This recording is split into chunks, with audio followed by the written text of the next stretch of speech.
Nos últimos meses, o presidente ucraniano Vladimir Zelensky tem feito discursos mais moderados, dando a entender que ele está disposto a negociar um cessar-fogo para a guerra entre Rússia e Ucrânia, que já está completando quase 3 anos. Mas qual o motivo dessa mudança no discurso dele? E será que essa guerra termina mesmo em 2025, como o Trump prometeu na campanha e como o Zelensky tem dado sinais de que gostaria que acontecesse? Bem-vindo ao canal Geopolítica Mundial. Se não é inscrito ainda no canal, já se inscreve, curte o vídeo.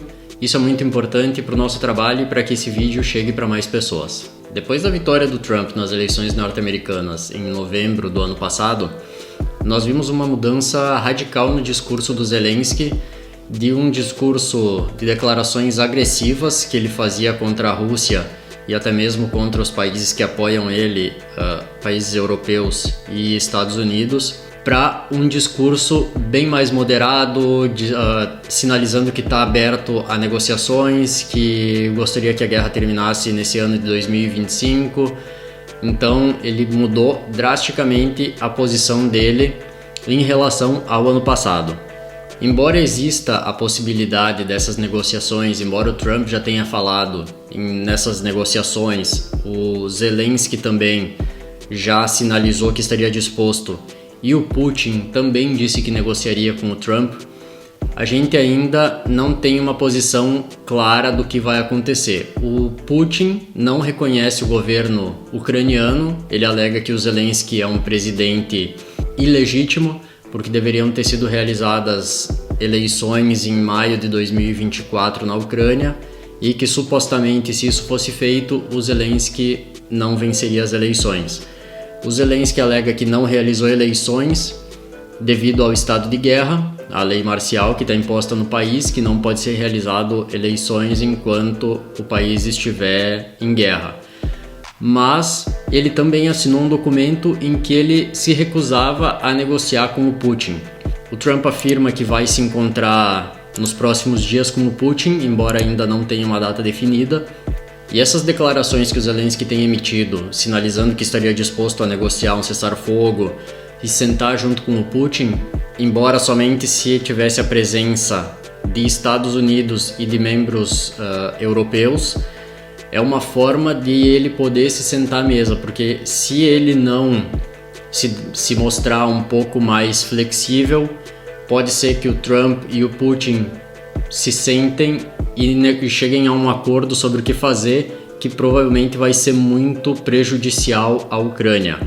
Então, tendo parceiros europeus apoiando ali, que são os principais apoiadores do Zelensky nesse momento, ele tem a esperança de conseguir barganhar algumas coisas mais. A Ucrânia ainda ocupa regiões na área de Kursk, que ele também espera. A intenção inicial dele era ocupar uma área maior e talvez chegar à usina de Kursk para ter uma moeda de troca quando essas negociações chegassem, mas muito das tropas ucranianas já foram repelidas da região. Eles têm aproximadamente ainda 30% da região que eles tinham ocupado no início da incursão. O Zelensky já admite também o fato de que talvez tenha que ceder territórios para a Rússia, embora ele diga que não vai reconhecer como sendo território russo, mas ele admite que não tem condições de recuperar esses territórios no momento. E ele também sabe que se ele não se demonstrar um pouco mais flexível a negociações, o Trump pode simplesmente encerrar completamente a ajuda à Ucrânia e deixar eles num beco sem saída e deixar o caminho aberto para o Putin.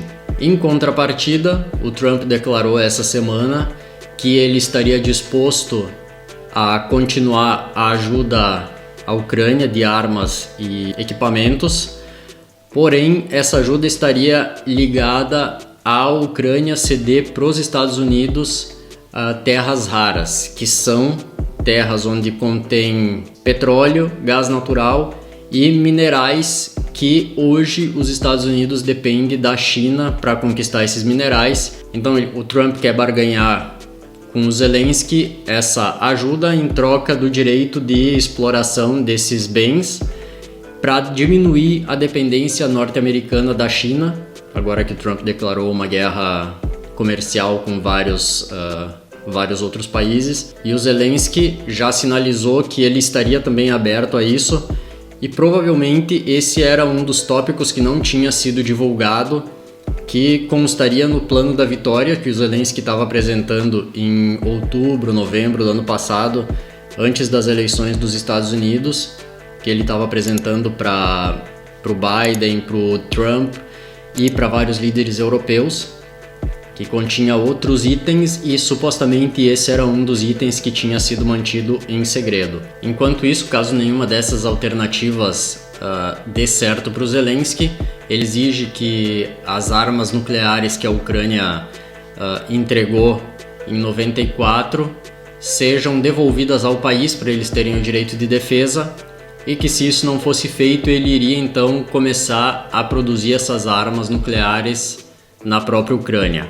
Isso, obviamente, é um blefe dele, porque Estados Unidos, a Rússia, a China não queriam permitir que isso acontecesse através de sanções, como eles já fazem com outros países, como a Coreia do Norte e o Irã. Então, certamente isso não vai acontecer. E o Zelensky continua também insistindo na questão da adesão da OTAN, já com menos ênfase do que ele fazia no ano passado, quando Biden era presidente, porque também ele já admitiu em outras ocasiões que ele sabe que isso não vai acontecer, porque a OTAN não pode aceitar um membro em guerra dentro da aliança. E tem também a informação de que vários países europeus são contrários a aceitar a Ucrânia dentro da aliança. E provavelmente esse também vai ser um dos tópicos que o Putin vai exigir para um possível cessar-fogo, que a Ucrânia nunca faça parte da OTAN.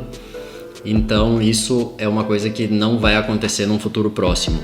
Diante desse cenário que a gente tem agora, então, com esses dados de que não vão ter armas nucleares, não vão se juntar à OTAN, a ajuda norte-americana diminuindo, se não prestes a acabar, e com o avanço russo que continua aumentando, estão conquistando cada vez mais regiões, e agora estão prestes a conquistar também a cidade de Pokrovsk, que é uma cidade muito importante no Donbass. O Zelensky não tem muita alternativa, e o melhor que ele pode fazer agora é tentar congelar a linha de frente para não perder mais territórios e tentar, num futuro, talvez recuperar as áreas que a Rússia está ocupando agora. Mas me deixa a tua opinião aqui nos comentários, que eu quero saber qual é.